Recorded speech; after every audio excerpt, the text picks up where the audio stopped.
อันนี้มีเหตุผล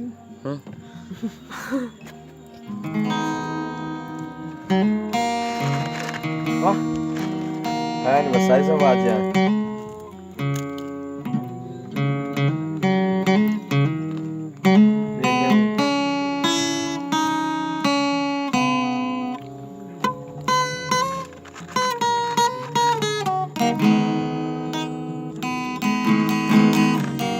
ที่เจ้าให้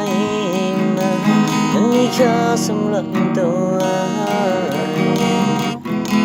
อายบอกเคยสิทำร้ายมัน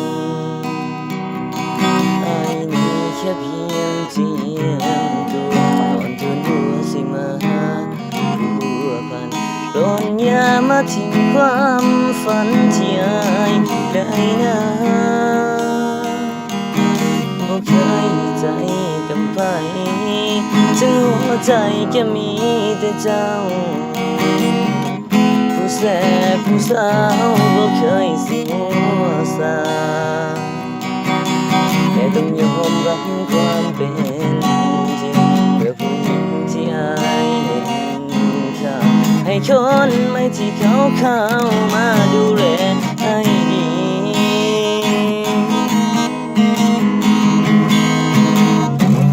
สำหรับนายเจ้านี้ค่าที่ผ่านมาหักเจ้าจริงให้เกียรติน้องเป็นผู้หญิงที่อายนั้นมีอยากเอ่ยปากเรียกเธอว่าแฟนเดินควงแขนสักครั้งก็ยังดีอยากให้หูที่เห็นแบบนี้อายมีเหตุผล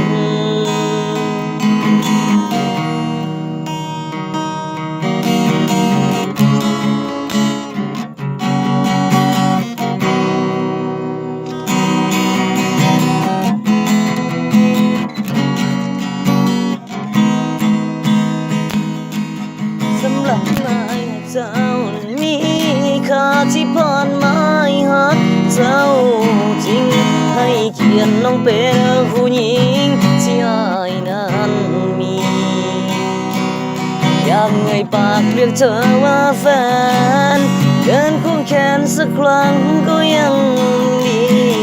หูที่เห็นแบบนี้อายมีเหตุผลแค่อยากบอกให้น้องเข้าใจ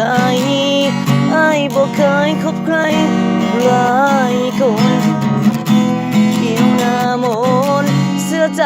อายเด้ออายหักเจ้าบ่ได้อีหลีทั้งที่ใจนั้นมีแต่เธอยังหวังดีกับน้องเสมอบ่เคยเปลี่ยนใจ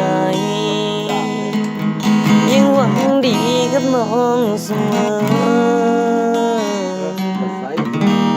บ่เคย